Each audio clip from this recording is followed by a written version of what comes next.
Mm-hmm. Oh yeah, whatever madness is going on is definitely going to affect my schedule. Like I said, I think this trip was fortuitous because I don't know what traveling is going to be like a week from now.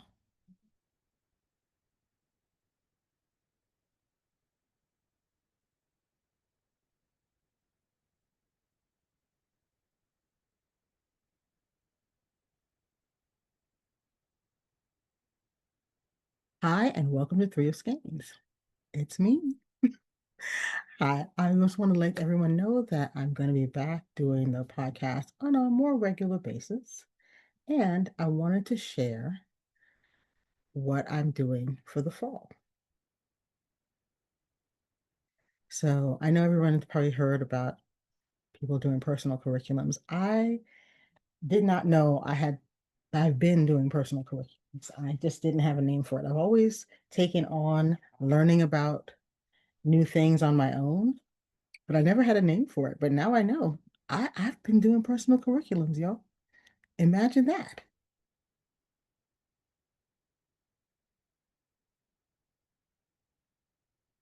So I think the first question everybody always has is, well, how do you go about choosing? Because there's so many books available to us, so many videos and podcasts and this and that and the other to learn from.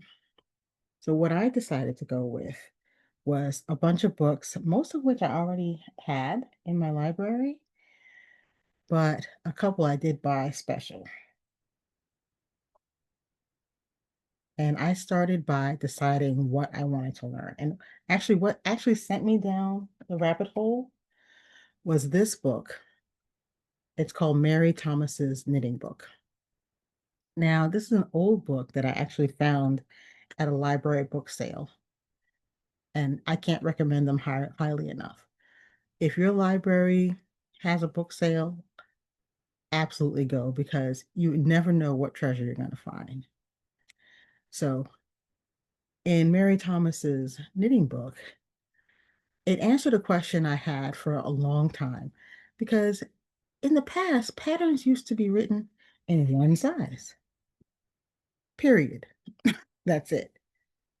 So I was like, well, how, people have always been, different size and different shapes. So how was it that people were okay with having patterns that just came in one size? Come to find out, what you were expected to do was have your own bodice or sloper pattern and then adjust the knitting instructions to your own size. I always laugh when I think about it because I was watching this knitting and crochet show in Turkish one time, and the woman was being interviewed, and they were taking questions from the audience.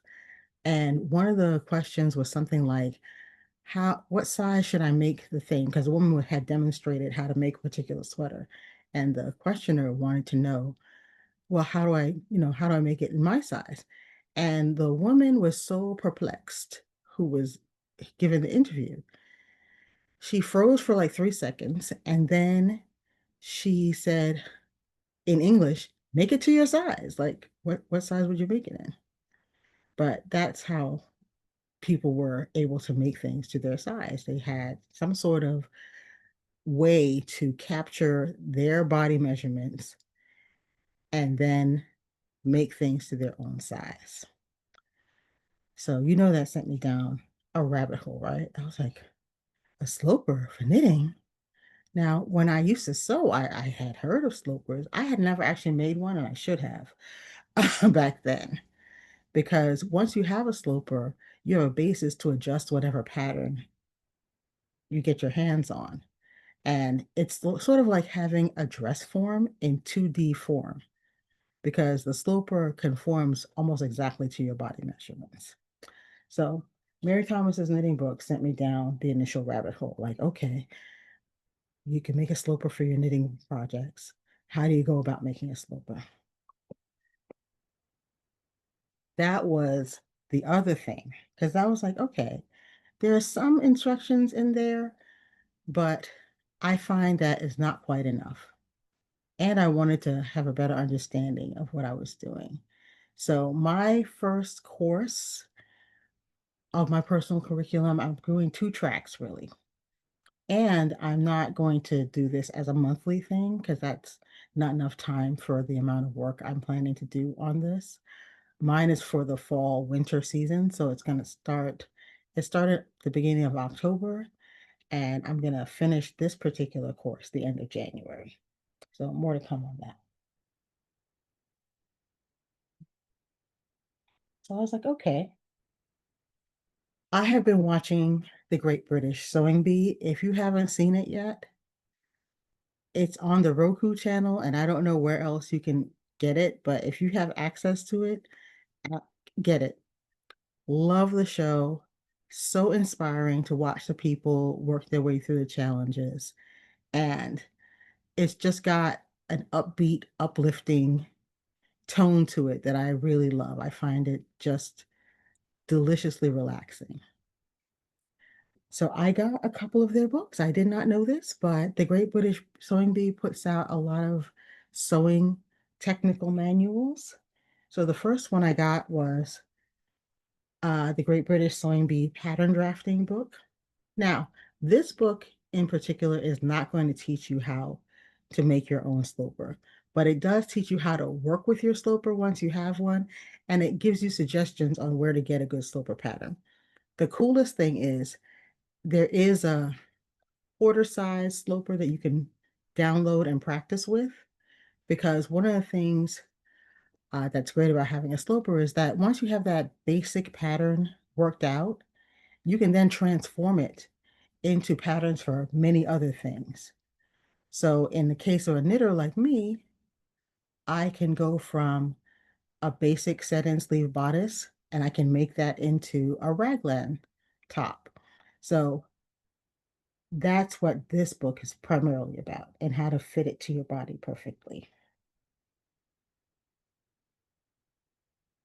Now, the third challenge on the Great British Sewing Bee is always the made to measure challenge, where the contestants have to make a garment to somebody's body measurements for a real person. So I got the made to measure book also. Now, this is slightly different than the pattern drafting book per se, because what this book is talking about is adjusting and refining the fit on your garment. What this book is talking about is adjusting and refining the fit on your garments in the pattern itself. So it's telling you about how to measure, what signs to look for that things need alteration, how exactly to alter your pattern. Because what I'm thinking is that I can work out most of my alterations in the paper, in the pattern, and then knit to the shape that I've come up with after all the alterations are done in paper.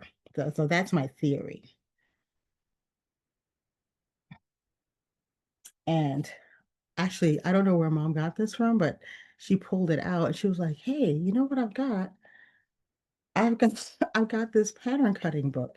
And this book does give you a very good method for building your basic block patterns. That's what they're called blocks or slopers. And this one is Metric Pattern Cutting for Women's Wear by Winifred Aldrich.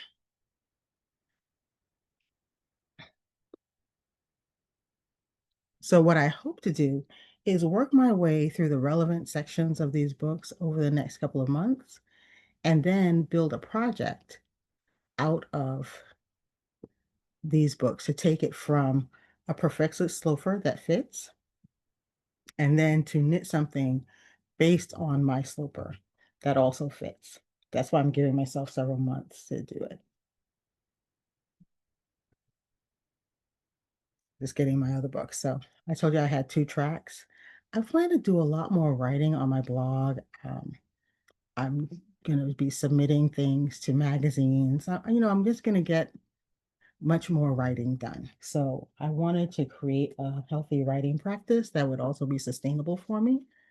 So I pulled some books off the shelves that I really had loved in the past and really got me writing. The first is Writing the Natural Way. It's release creative inhibition and writer's block and find an authentic voice and discover patterns of meaning. Gabrielle Rico. It's an old book, but I find that the exercises really help me say what I wanted to say in a great way. So if you want a book of exercises you can do, try Writing the Natural Way. And my other writing book is On Writing Well by William Zinsser. I don't have the dust jacket for this one anymore. But this one was also a wonderful, it's also not just methods, but it's about writing in and of itself and the print and gives you some core principles that you really want to work through as you're writing. So it's about simplicity, getting rid of clutter, defining your style, words and usage. All that is covered here. So I'm thinking that these curriculums these courses really, I'm going to work through during the same time period from October to January. And what I will be producing for my writing course is I'm trying to do a weekly blog. I don't know if I'm going to succeed at that, but I'm going to do more blogging than I had been doing before. So that that will be what comes out of it. So let me know, are any of you guys doing personal curriculums this fall? I see some people are doing monthly ones. I find it fascinating that this is I think, a really healthy trend, a really good trend, and a trend that will help a lot of people just unplug a little bit and really dig into things that they're curious about and are really interested in, rather than whatever comes up next in the feed. So let me know what you guys think about that. I'd love to hear what you're reading, what you're studying, what you're thinking about in the comments.